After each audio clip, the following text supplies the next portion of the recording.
Je vais te parler de ton épouse ou de ton mari, ou peut-être même de ton mec, de ta copine, peut-être aussi de ton ex, ou encore de ce patron. Je vais te parler de ces personnes pour qui le drame est un mode de vie. Tu as l'impression que ces gens-là sont dans une forme de drame permanent. Et tu te poses même la question de savoir si c'est réel ou pas. On va plus spécifiquement parler des pervers narcissiques aujourd'hui. Ce qui va te surprendre, c'est que de temps en temps, ces personnes seront adorables, puis, juste après, complètement destructrices. Ou encore, ces gens vont te dire « je t'aime », puis vont te détruire. T'arrives pas à comprendre la logique derrière ça. Comment est-ce que cette même personne peut être si gentille juste avant et me détruire juste après? Ce sont des gens qui sont capricieux, imprévisibles. T'arrives pas à comprendre pourquoi est-ce que ça ne s'arrange jamais. Cette vidéo est inspirée largement d'une vidéo de Sam Vaknin que j'ai beaucoup citée sur cette chaîne, qui est un Américain qui a été lui-même diagnostiqué pervers narcissique, qui explique le fonctionnement. Et quand tu rentres dans le cerveau de ces personnes-là, il y a quelque chose de fascinant. De ton point de vue aujourd'hui, c'est peut-être un mystère. Peut-être que tu n'arrives pas à comprendre ça. Et tout d'un coup, tu découvres un autre monde, un autre type de fonctionnement. Il y a dans le livre qui s'appelle DSM, quelque chose qui s'appelle le cluster B. Alors le DSM, c'est le livre qui recense la majorité des pathologies mentales. Et dans ce cluster B, on va retrouver plusieurs types de pathologies. Typiquement, on va retrouver celle dont on parle souvent sur cette chaîne, qui est le trouble de la personnalité narcissique. On va aussi trouver les borderline, les personnalités antisociales, qui étaient anciennement appelées psychopathes ou sociopathes. Et on va aussi retrouver ceux qui sont dits histrioniques. Et ce cluster B s'appelle aussi le cluster dramatique, parce que ce qui les caractérise, ce sont ces fameux drames. Alors toi, à ton échelle, la personne à laquelle tu penses aujourd'hui, c'est peut-être quelqu'un de ton quotidien. C'est pas forcément quelqu'un de célèbre. Mais on remarque que dans les médias, il y a par exemple Donald Trump qui est très souvent montré comme étant un narcissique grandiose. Alors encore une fois, il n'y a pas de diagnostic médicaux dessus. On ne sait pas si c'est vrai ou pas, mais beaucoup de gens parlent de ça. Marilyn Monroe aurait eu un trouble borderline avec sa peur de l'abandon, instabilité émotionnelle, impulsivité. Ted Bundy avait un comportement criminel avec de la manipulation, une absence totale d'empathie. Angelina Jolie elle-même se décrivait comme étant une femme qui avait une instabilité émotionnelle et des comportements impulsifs. Alors encore une fois, c'est ce que eux disent, c'est ce que certains experts disent, pas pour autant que ça a été diagnostiqué par un psychiatre. Mais ce que ça te montre, c'est que ces gens-là, très célèbres, toi, la personne qui te pose problème n'est probablement pas célèbre. Peut-être une chance sur 1000 ou sur 10 000 que ce soit le cas. C'est peut-être juste quelqu'un du quotidien, quelqu'un que tu connais, quelqu'un avec qui tu vis, ou même quelqu'un que tu as épousé, pas quelqu'un du grand public. Mais ce que tu peux remarquer, c'est que ces gens-là, dont on a beaucoup parlé, on en a notamment parlé à cause de leur crise. La plupart des médias relatent les drames qu'ils causent en permanence. Alors, on va voir ensemble quelles sont toutes les raisons qui font que, pour une personne qui serait, dans notre cas, perverse narcissique, il y a toutes les raisons de créer un drame. Le tout premier, c'est que le drame, et c'est ça qu'il faut bien comprendre, c'est une manière d'obtenir des résultats. On en reparlera par la suite. Il y a une liste immense de bénéfices. Toi, dans ton cerveau, dans ton quotidien, si jamais tu vis un drame, tu dirais pas que c'est un bénéfice. Tu dirais que c'est plutôt désagréable, si on était cool. Tu dirais que c'est atroce, que tu n'as pas envie de vivre ça. Probablement que tu veux une vie tranquille sans drame, très probablement. Pour eux, une vie sans drame serait inconcevable, parce qu'il y a de nombreux bénéfices, et je vais tester juste après, qui sont liés à ça. On pourrait notamment citer la régulation externe. La plupart des gens régulent leur humeur par l'intérieur, par ton cerveau. Tu as un souci, tu vas y penser, tu vas le conscientiser, tu vas chercher des réponses, lire des livres, voir des vidéos, appeler un psy, un coach. Tu vas chercher à résoudre tes problèmes. Une personne qui est perverse narcissique n'arrive pas à réguler son état interne, elle va devoir exploser pour se sentir mieux. Je n'arrive pas à le gérer dedans, je vais devoir le sortir. Le drame va aussi créer une forme d'addiction aux hormones qui sont générées par ça, par l'adrénaline de la situation, par la dopamine.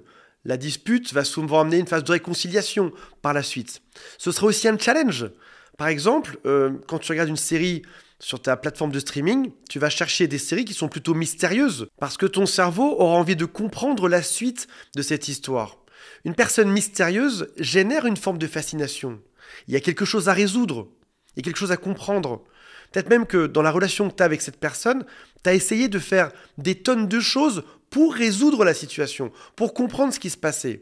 Tu t'es dit le lundi, il y a eu un drame parce que je me suis comporté de telle manière, et bien le mardi, je vais me comporter un petit peu différemment. Et tu as cherché, tel un enquêteur, à résoudre le problème de l'autre en te disant « Je suis sûr qu'il suffirait d'un rien pour qu'on s'entende bien et que ça fonctionne entre nous deux. » C'est aussi dans ce challenge une manière de te tester, de voir tes limites. Il y a quelque chose de drôle à ça. Pour toi, encore une fois, un drame, c'est pas drôle. Pour l'autre, pour cette personne perverse narcissique, il y a quelque chose qui est rigolo. C'est t'étudier un peu mieux, voir à quoi tu réagis, voir quelles sont tes limites, voir ce que tu vas dire, voir comment tu vas te comporter. Quand on parle de perversion narcissique, il y a la partie narcisse qui est la partie attention. C'est regardez-moi, regardez-moi, regardez-moi. Comme un acteur sur scène aura besoin de son public, une personne perverse narcissique a besoin qu'on la regarde. Au moment du drame, on va la regarder. J'irai même plus loin, je dirais quoi de mieux qu'un drame pour qu'on te regarde sur Terre. Ils sont au centre de l'attention. Tout le monde les regarde. Vos amis, la famille, les enfants, les voisins. Ils ont donc, grâce à ce drame, une source d'approvisionnement narcissique. Si jamais on ne les regarde plus assez, il suffit qu'ils créent un drame pour que tout le monde parle d'eux. Ils sont regardés un peu comme un acteur serait regardé dans un film. Et pense bien une chose, c'est que si au bout d'un moment, il a l'impression, ou elle a l'impression, parce qu'il y a autant de pervers narcissiques, hommes que femmes, qu'on ne le regarde plus, dans sa tête, c'est « si je ne fais pas de drame, je n'existe pas ». Alors qu'en recréant du drame, ils deviennent importants. Alors tu as déjà dû avoir cette espèce de pensée bizarre à te dire « pourquoi faire un drame ?» Sachant que je regarde déjà beaucoup cette personne-là, c'est un peu comme si la personne perverse narcissique sciait la branche sur laquelle il était assis, en fait. C'est-à-dire qu'à force de faire trop de drame, tu peux aussi t'en détacher. C'est probablement peut-être même ce qui a mené à votre rupture ou ce qui va mener cette rupture amoureuse. Au bout d'un moment, ces drames ne sont plus supportables. Et ils arrivent dans cette espèce d'ambivalence, dans cette espèce de doute existentiel, c'est « je fais un drame pour être regardé, mais je risque aussi de tout ruiner. Je coupe la branche sur laquelle je suis assise, donc potentiellement si on me jette ou qu'on me quitte, j'aurai moins d'attention. Et au passage, si jamais ils sont quittés ou rejetés, ça peut venir activer autre chose dans leur cerveau. Typiquement, l'espèce de théorie comme quoi ils sont victimes d'une conspiration, que tout le monde leur veut du mal, que tu es contre eux aujourd'hui, que tout ça c'est de ta faute. Ce qui signifie que dans leur tête, au moment où tu les rejettes, ils ont quand même cette attention par rebond, cette attention secondaire. Je suis rejeté parce que cette personne m'a beaucoup observé, veut me faire du mal et donc me regarde. Donc même un rejet peut être aussi une forme d'approvisionnement narcissique. Il y a aussi des bénéfices secondaires à être source d'attention dans le drame, c'est qu'au bout d'un moment, tout le monde va vouloir résoudre tes problèmes. Quoi de mieux dans un groupe d'amis que quelqu'un qui a un souci? Tout le monde se rapproche de lui ou d'elle pour l'aider. Donc ça veut dire que le drame va attirer de la compagnie. Ce sera même un processus de recrutement par la suite. Prenons un chiffre rond. Admettons que vous ayez 10 amis, mais même 3-4 amis suffiraient. Au moment du drame, les 3-4 ne viendront pas vers cette personne perverse narcissique. Seulement peut-être 1 ou 2 croiront à ça. Et dans ce cas-là, ceux qui viennent se sont auto-recrutés pour la personne perverse narcissique. Donc le drame est un moyen de savoir qui est dans son camp, qui va croire à ces histoires inventées et qui est-ce qu'il pourra manipuler par la suite. Pourquoi est-ce qu'il y a du drame? Il y a aussi le fait de rejouer un scénario d'enfance. Et tu as peut-être déjà eu cette impression que ce drame ne t'était pas destiné. C'est subtil. Moi, je l'ai eu. Moi, j'ai eu cette impression. C'est des phrases qui ne sont pas exactement celles qu'on devrait te dire à toi. C'est comme si on avait répété des phrases du passé et qu'on te les disait. Même parfois, plusieurs personnes victimes d'un même pervers narcissique peuvent comparer les SMS et ils ont les mêmes phrases. Pour certains, ce sera à peu près approprié. Pour d'autres, pas du tout. Mais globalement, tu es surpris, tu te dis, mais à qui est-ce que cette personne parle finalement aujourd'hui? En réalité, la personne qui est perverse narcissique va venir rejouer un scénario d'enfance, peut-être un scénario dans lequel le père a été abusif ou absent, ou la mère a critiqué de manière bizarre, et ils vont juste rejouer ça. Tout d'un coup, tu ne seras plus toi, tu vas devenir le père ou la mère de substitution. Ou encore, les rôles vont s'inverser. Ils vont prendre le rôle de la mère et tu vas prendre le rôle de l'enfant. Et tu te retrouves comme forcé de répondre certaines phrases qui ne sont pas vraiment les tiennes. Comme si on te soufflait le scénario. Comme si on te disait « dis plutôt ce type de phrase ». Dis-moi, c'est vraiment subtil comme impression. Mettez-moi en commentaire si vous l'avez eu. 7e point, c'est une manière de te garder. Typiquement, ça peut être de manière très simple. Testons ce drame pour voir si l'autre reste. Je vais en faire encore plus. Jusqu'à quel point je peux détruire cette personne et voir que cette personne va rester dans ma vie. Ça peut être aussi, regardons-le devenir accro à ces drames-là, à vouloir résoudre ces problèmes. Je vais devenir présent à 100% dans son cerveau. Je serai dans toutes ses pensées du matin au soir. Et parce que je serai dans ses pensées, cette personne restera près de moi. Ces drames permettent aussi d'éviter de construire une relation saine. En créant tous ces drames, je te repousse. Et donc, tu ne peux pas revenir créer quelque chose de fort. Alors tu vas me dire, Antoine, si, parce que de temps en temps, après les disputes, j'avais une grosse récompense.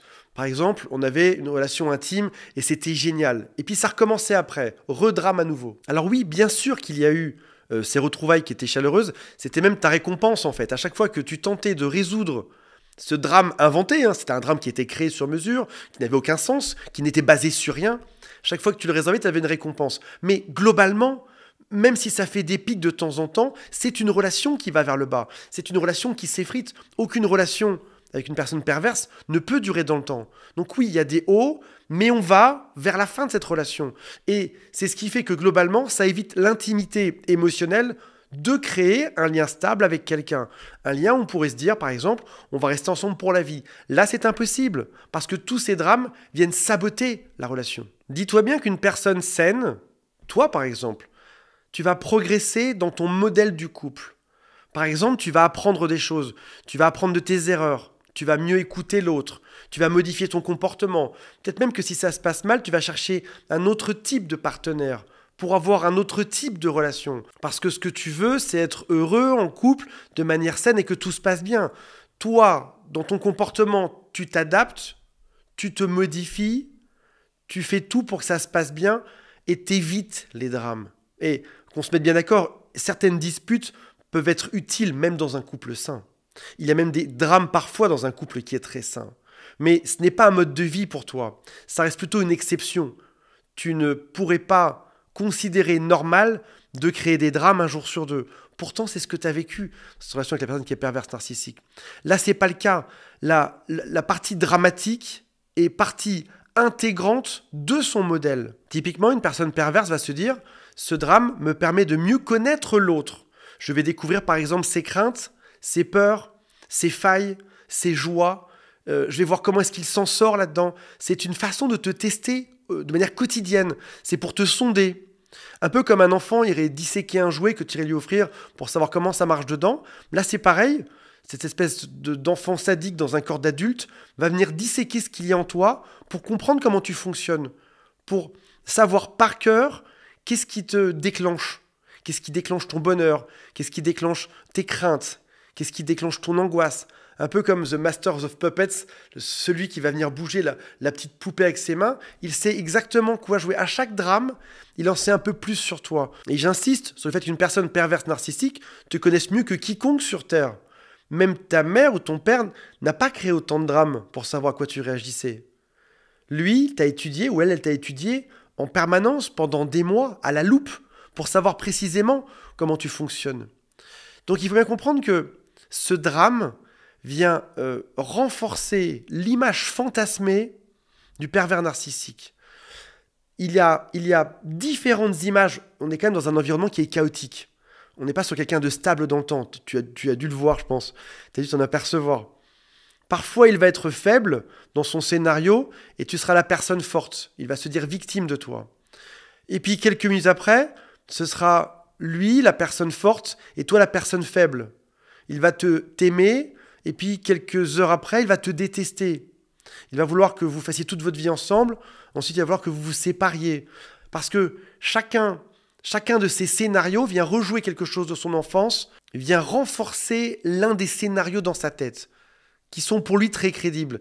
Et après, tu as comme une forme d'amnésie. Quelques minutes après, quelques heures après, le scénario a complètement changé. Tu as affaire à une autre personne. Voilà mes amis, je vous rappelle qu'il y a un quiz en dessous qui s'appelle « Cette personne est perverse, narcissique ou pas ?» et aussi un lien pour m'appeler, c'est juste sous cette vidéo. Salut à tous, bye.